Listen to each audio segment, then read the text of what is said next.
محترم وکیلان مجلس نمایندگان،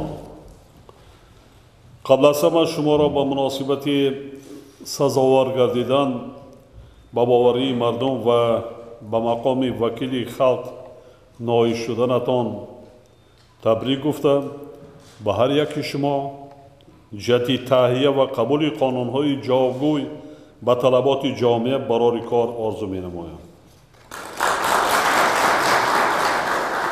همچنین ظهور و شکرجان را برای انتخاب شدنش به وظیفه رئیس مجلس نمایندگان و عزیزی عبدالجبار فیلالیف اکرم شاه یوسف خیرنسا را به وظیفه معاون اول و معاونان رئیس مجلس نمایندگان تبریک میگویم و با آنها نیز برای کار میخواهم.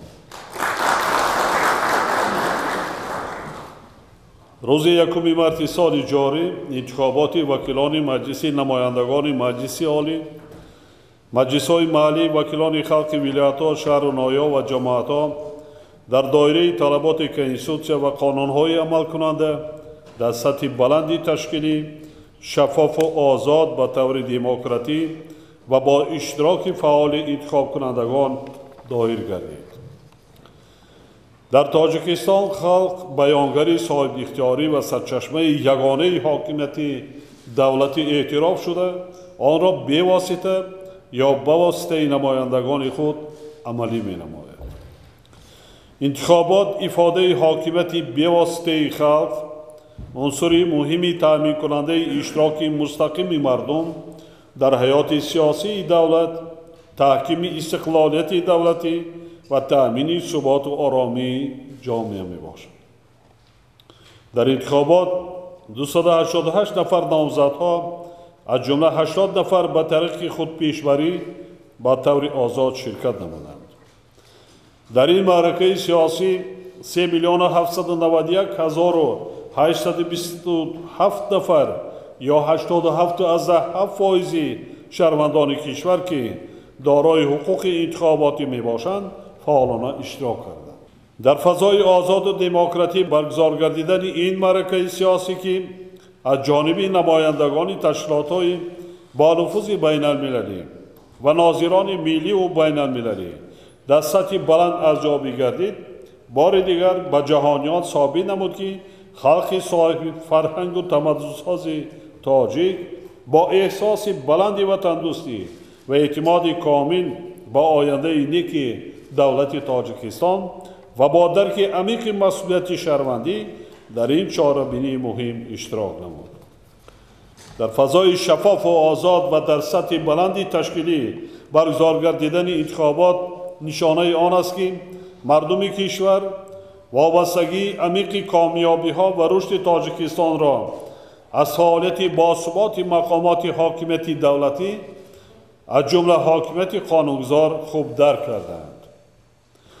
وکیلانی که امروز در این تالار حضور دارند در انتخابات فعالانه اشتراک کرده در جریان واخوری‌ها با انتخاب کنندگان سطح بلندی متشکلی و فرهنگی سیاسی و حقوقی نشان دادند و سزاوار اعتماد مردم برای 5 سال آینده گردیدند. چنین پیروزی را به هر یک شما تبریک گفته تأکید می نمایم که هر یک وکیل باید برای تطبیق نقشه و وظیفه‌های در برنامه‌های پیش از انتخاباتی خود گذاشته‌اش کوشش نماید پیشنهادهای برنامه‌ای حزب‌های سیاسی و دیگر نهادهای جامعه شهروندی را که به نفع جامعه نگرانیده شدند ضمن پیشبرد فعالیت کسبی به اینابت گیرد. به هیئت نوی پارلمانت نمایندگان کسب و کار گوناگون از جمله عالمان، حقوقشناسان و اقتصاددانان، مهندسان و معماران، طبیبان و نمایندگان دیگر انتخاب گردیدند که هر یکی آنها شخصیت‌های آبرومند جامعه به شمار می‌روند و دارای فرهنگ بلند سیاسی و احساس مسئولیت شناسی می‌باشند. تعداد زنان و بانوان در هیئت پارلمانت کسبی امروز 12 نفر را تشکیل می‌دهد که این پیش از همه از اشتراک فعال آنها در کارهای دولتی و جمعیتی ترک می‌دهد. با ҳайати парламент инчунин гурӯҳи калони ҷавонон бо нерӯи тоза ва азму иродаи қавӣ шомил гардиданд ки ҳамаи онҳо мутахассисони варзида ва дорои донишу малакаи баланд мебошанд. мо имрӯз дар ҳайати парламент олимони соҳаҳои гуногунро мебинем ки 2 нафари онҳо академик, 8 нафар доктори илм ва 17 нафар номзади илм мебошанд. ин омил метавонад ба раванди ташаккули қонунгузории муосир такони ҷиддӣ бахшад ва ба пешрафти ҳаёти ҷомеа ҳамаҷониба мусоидат намояд. ман муқоиса мекунам аз замоне ки худи ман вакили интихоб шуда будам. ман муқоиса мекунам ба парлумонҳои солҳои пешин ва рафти маъракаи интихобот. ва сол ба сол ҳар як маъракаи интихоботӣ сатҳи маърифати ҳуқуқии мардуми моро нишон медиҳад. яъне зина ба зина сол ба сол баланд шуда ҳисоб. ва ҷомеаи мо имрӯз ҳамин интихобот нишон дод ба дараҷаи озод буданд ки ҳар нафаре ки вай метавонист озод худпешбарӣ мекард ва ба мардум озодона назари худро, андешаи худро, ғояҳои худро пешниҳод кард. ҳамин тавр бояд бошад ҷомеа. ман чуноне ки дар ҷашни 20-солагии конститутсия қайд карда будам, парлумон ҷои тақсимоти молу мулку мавод нест. парлумон пеш аз ҳама ин масъулияти баланди сатҳи касбии ҳар як вакил дар таҳияи қонунҳое ки ба манфаати ҷомеа ва давлат хизмат мекунад. ҳар як узви парлумон бениҳоят масъулияти баланд доштанаш дар кор ҳам аз лиҳози касбӣ, ҳам иродаи мустаҳкам, ҳам дар ҷодаи ҳимояи манфиатҳои милливу давлатӣ ва инчунин дар ҷодаи пешбурди сиёсати амалӣ шудани сиёсати хориҷии дохилии мамлакат. парлумон бениҳоят бояд фаъол бошад. вазифаи муқаддаси шумо танҳо як таҳияи нашру қабули қонунҳо нест. амали қонунҳо, барномаҳои давлатӣ, стратегияҳое ки аз ҷониби ҳукумат, давлат ва парлумон қабул мешавад дар ҷомеа аст. дар ҳамаи самтҳо амалӣ шудани сиёсати хориҷӣ ва дохилии мамлакатро нест. ҳар як шахси мансабдор, аъзои ҳукумат,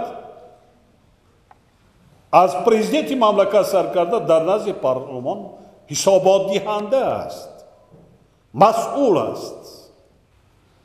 яъне парлумон ҷои баҳс аст. ин маънои онро надорад ки ҳар як лоиҳаи қонуне ки аз ҷониби чӣ ҳукумат ва дигар сохтору марбутое ки ҳуқуқи қонун пешбарӣ доранд, парлумон бояд аз ҳама лиҳоз сатҳи баланди касби экспертизаи ин қонунро гузаронад. дар фаъолияти тамоми самтҳои хоҷагии халқи мамлакат парлумон ҳам масъулият дорад. агар ҳамаи қонунҳоро қабул кунем, хоб аз он ҷумла бюҷети давлатро, бюҷети давлат ин ҳукми қонунро мегирад баъди тасдиқ дар парлумон. лекин рафти иҷрои бюҷет, хароҷоти он, сарфакорона истифода бурдан, ин вазифаи танҳо як ҳукумат нест. ин вазифаи назорати бевоситаи парлумон ҳам аст. чунки доираи қонун дар бораи бюҷети давлатӣ ин ҳукми вақте қонунро мегирад, қонунро рафти иҷроша бояд парлумон назорат кунад. бо масъулияти баланд ва пок виҷдонона ҳар як вакили мардуме бениҳоят аз лиҳози сифати парлумони имрӯза сатҳи баланди касбӣ дорад. ҳатто баъзан вазирои бениҳоят соҳаи вазорати иқтисоду дигарро аз ҷониби ҳизби халқи демократӣ ба ҳайати парлумон пешниҳод кардем ки сатҳи касбияти парлумонро баланд бардорем. давлати соҳиби истиқлол бе парламент вуҷуд дошта наметавонад. ҳамин аст ҳокимияти қонунгузор, ҳамин аст иштироки фаъоли ҷомеа, мардум, интихобкунандагон ба фаъолияти роҳбарӣ ёки иштирок дар фаъолияти دولتداری یکی شما هستین، مردم شما را انتخاب کردن، یعنی همه مردم اشتراک کردن نمیتونه، یکی با واسطه وکیلان خود در فعالیت تمام شاخه‌های حاکمیت یعنی همکاری میکنند. پاک وجدان بودند در کار، دست دلیلتی پاک داشتند اون کار، یعنی رفتار کردار وکیل مردمی برای مردم تاجیکستان چون آینه باید نمایان باشد و نمونه عبرتی تمام خدمتچیان دولتی باید باشد. من این مصلحت دوستانه و برادران من همچون راهبر دولت به شما با تکرار میکنم، منفعت ملت، منفعت دولت از همه منفعت ها باید بالا گذاشته.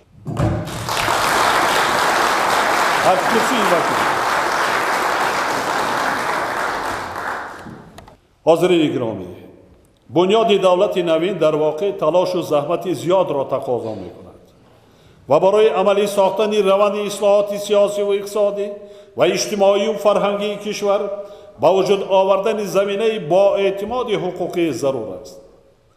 با در نظر داشت این ما هنوز از آغاز دوران صاحب استقلالی برای تأمین فعالیت معتدل حاکمیت قانونگذار تمام شرایط مساوی را فراهم آوردیم.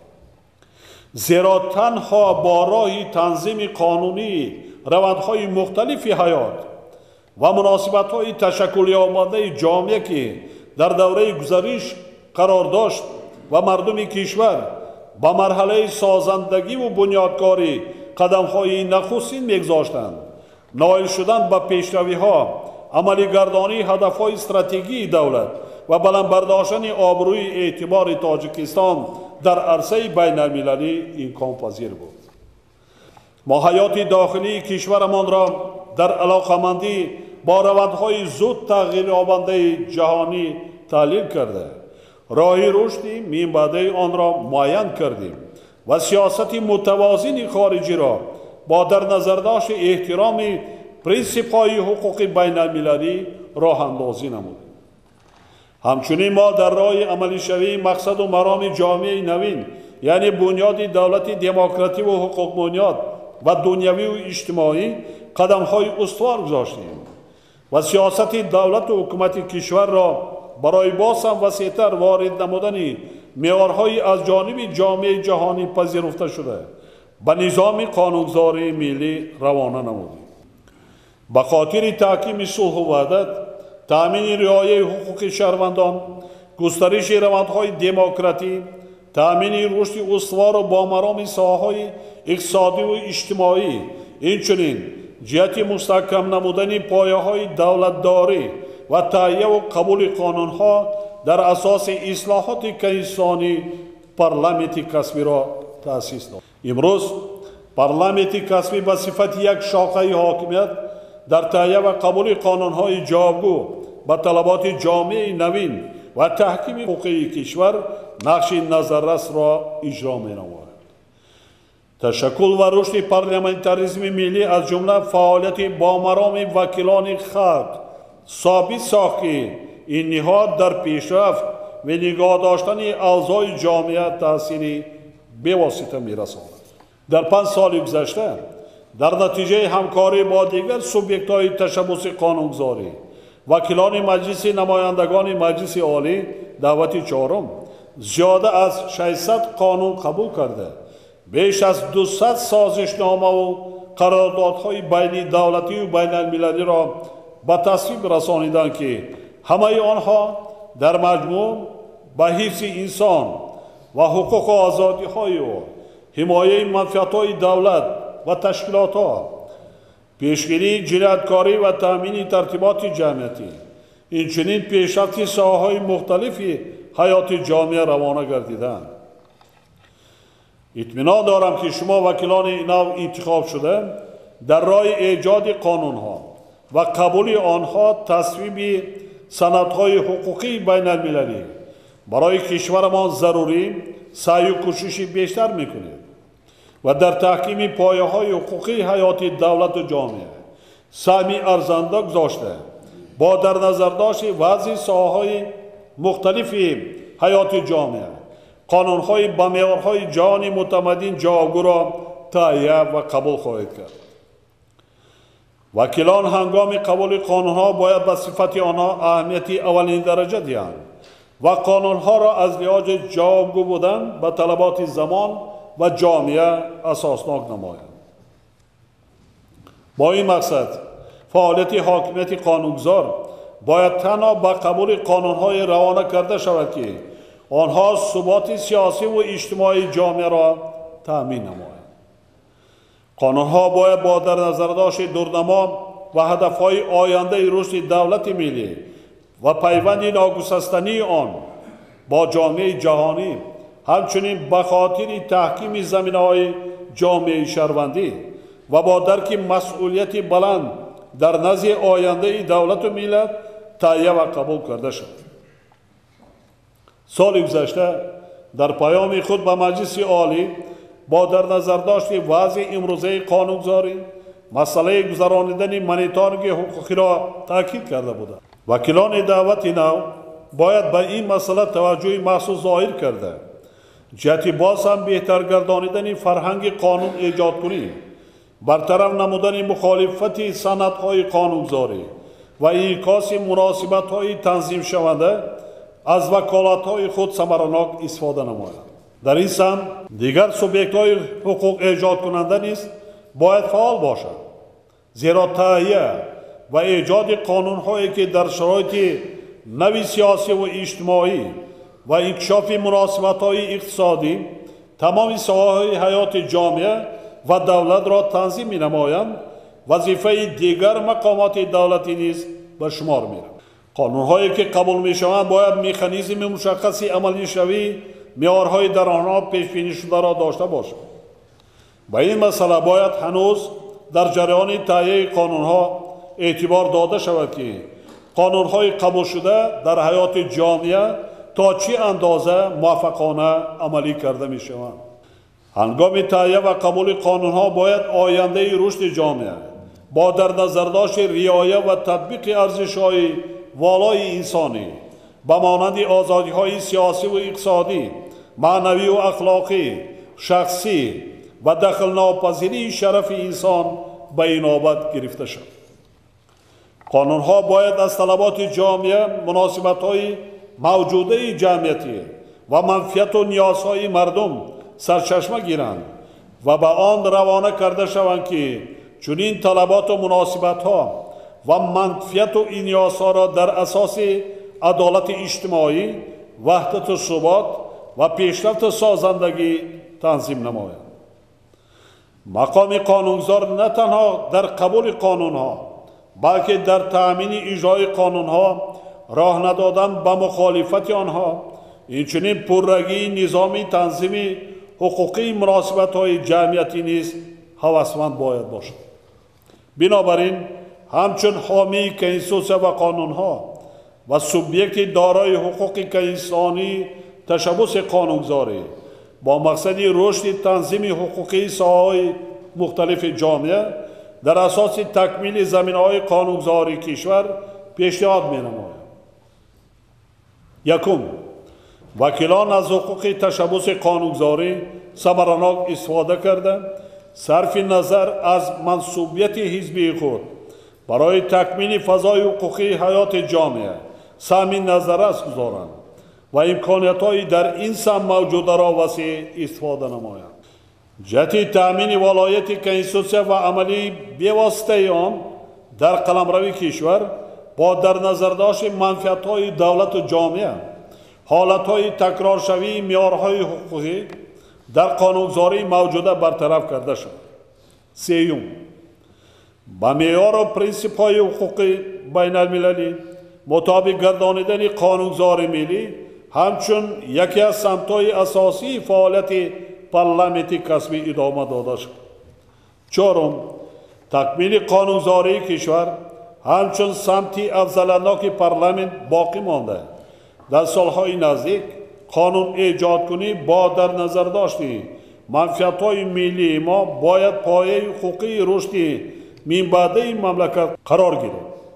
پنجم، ضمن تهیه و قبول قانون‌ها با صفت و ثمرناکی آنها اهمیت اولین درجه داده شود، زیرا دورنمای انکشاف قانونگذاری با در نظر داشت اصلاحات ساحه‌های مختلفی حیات جامعه تقاضا میکند که معیار قانون باید عملی شونده و به طلبات زمان جوابگو باشد.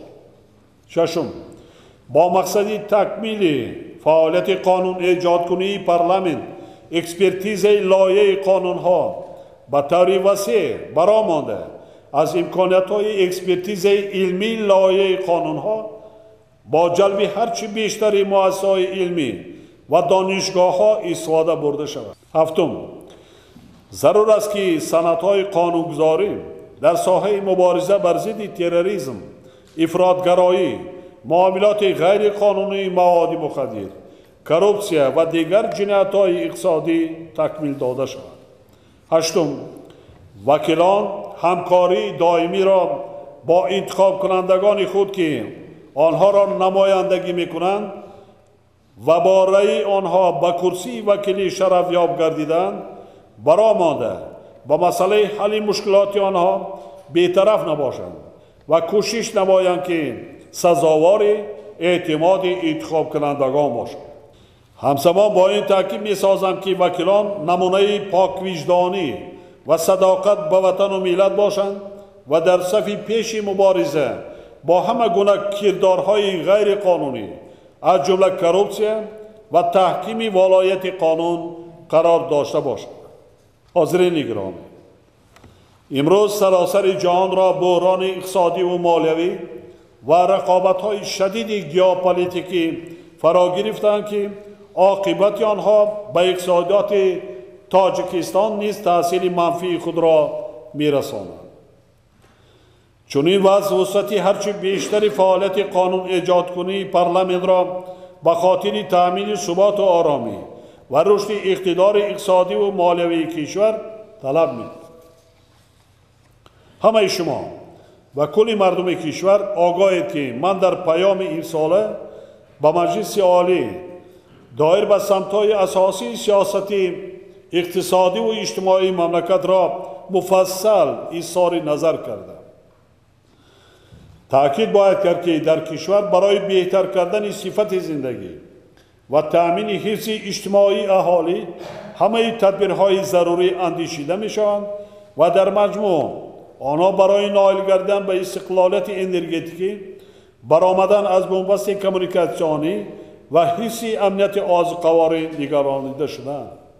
مخصوص تأکید کردنی هستم که ما در ظرف 5 سال حتما به استقلالیت انرژتیکی رسیدنمان در کار است. جهت تحکیم زمینه‌های رشد باثبات و دراز مدت در استراتژی و برنامه‌های دولتی برای دوره تا سال 2030 مسائل بلند برداشتن صبراناکی استفاده دارایی‌های ملی، مخصوصاً نیروی انسانی و واسطه‌های اساسی، همچنین تقویت اینستیتوسیونالی رشد کشور همچون سمت‌های افضلانک معین شده. در این روند با مسائل استفاده پررو و صبراناک امکانیت‌های استحصالی هرچی بیشتر جاری نمودن تکنولوژی‌های معاصر، بهتر گردانیدن صفت مال و محصولات و خدمت رسانی و استفاده درست و مقصدناک ذخیره‌های موجوده اهمیت مخصوص داده شده.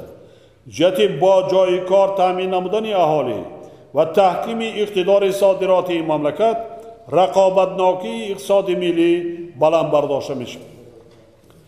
سیاست بودجه دولت در دوره میان مدت با تأمین رشد استوار اقتصاد ملی، عملی نمودن افضلیت‌های استراتژی دولت و حل مسائل اجتماعی اهالی روانه گردیده است. برای پیشگیری خطرهای احتمالی فیسکالی و پس نمودن تأثیر منفی عامل‌های بیرونه به اقتصادیات کشور، همچنین برای اجرا گردیدن نشاندهنده‌های بودجه دولتی سال 2015 تمام تدبیرهای ضروری اندیشیده می‌شود. فعالیت و نقش مجلس نمایندگان در این سمت نیز باید نظررس باشد. یعنی وکیلان پارلمان در تهیه و قبول قانون‌هایی که مسائل در بالا ذکر شده را تنظیم می‌کنند، همچنین در مسئله نظارت اجرای بودجه، خراجات آن و استفاده مقصدناک صرفه‌کارانه مبلغ‌های بودجتی بیش از پیش فعال باشد. فعالیت پارلمانت کشور در این سهم باید با در نظر داشتن هدف‌های استراتژی و افضلیت‌های سیاسی دولت در ساحه‌های گوناگون حیات سیاسی و اقتصادی و اجتماعی و فرهنگی برآمده شد. این تدبیرها امکان خواهند داد که نظام حقوق و قانونگذاری کشور پایه تکمیل اداره دولتی، حفظ حقوق و آزادی‌های انسان و شهروند، همچنین منفعت‌های جامعه و دولت گردد. تحکیم قانونیت، ترتیبات حقوقی و شرایط نوی حیات جامعه، مطابق گردانیدن قانونگذاری و قبول قانون‌های ملی با در نظر داشت منفعت‌های دولت و جامعه زمینه رشد استوار نظام حقوقی کشور میباشد. در شرایط تأثیر عقیده‌های ضررآور با مفکوره جوانان، درست برآمدن تربیت حقوقی اهالی و در روی احترام و رعایت قانون‌ها با رسانیدن نسل نو یکی از راه‌های اساسی و ثمرناک راه‌اندازی هدف‌های اصلی سیاست حقوقی محسوب می‌شود. ما تجربه خوب جلب شهروندان را با محاکمه لایحه قانون‌های ملی داریم که این اقدام با نتیجه‌های خوب انجامید. ادامه دادن این تجربه می‌تواند برای باز هم مستحکم گردیدن همکاری‌های حاکمیت قانونگذار با جامعه شهروندی همچون سوبیکت فعال حقوق ایجاد کننده به صفت قبول قانون‌ها تأثیر مثبت رساند. تحکیم همکاری‌های بین پارلمانتی مقام قانونگذار کشور، توسعه همکاری‌های دو جانبه و بسیار جانبه با کشورهای دور و نزدیک با مقصد رشد قانونگذاری تجربه خوب میباشد. در برابر این ذکر باید کرد که وکیلان محترم باید از تحولات و دیگرگونی‌های اقتصادی و اجتماعی و سیاسی و فرهنگی جهان امروزه پیوسته باخبر و همقدم زمان باشد. محترم وکیلان مجلس نمایندگان، در شرایط وضع زود تغییر یابنده جهانی، تامین صلح و ثبات سیاسی، آبادی آینده وطن، پیشرفت با مرام همه ساحه‌های حیات مملکت، احترام معیارها و مقررات قانونگذاری، حمایه منفعت‌های عالی ملی و دولتی، از حالت با مرام مقام قانونگذار کشور وابستگی عمیق دارد. در زمان معاصر نقش و موقع حاکمیت قانونگذار با صفت رکن مستقل در تشکل دولت دموکراتی و حقوق بنیاد بسیار ارزشمند بوده. وکیلان مردمی باید با خدمتی صافدلانه و صادقانه به نفع مردم و برای تأمین ثبات سیاسی و اقتصادی رسالت مهم این شاخه مستقل حاکمیت دولتی را ادامه دهند. برای این وکیلان مردمی باید تمام کوشش و ملکه و مهارت کسبی خود را به خاطر تحکیم زمینه‌های حقوقی کشور، تهیه و قبول قانون‌های دموکراتی سفربر نمایند که این در نوبت خود با گسترش منبع اصلاحات اقتصادی و اجتماعی و حل مسائل حیات جامعه مساعدت می‌کند. همچنین وکیلان باید همکاری‌های خود را با حاکمیت اجراییه، حاکمیت سودی و انتخاب کنندگان خود تقویت بخشند و به خاطر رشد دولت و دولتداری و تحکیم پایه‌های استقلالیت دولتی هرچی بیشتر جهد و تلاش ورزند. در این کار نهایت پرمسئولیت به خاطر پیشرفت آینده تاجیکستان، تأمین رشد باثبات اقتصادی و اجتماعی، ولایت قانون و حفظ حقوق و آزادی‌های شهروندان مملکت با همه شما وکیلان محترم برای کار آرزومندم. سلامت باشید. موفقیت برای کار.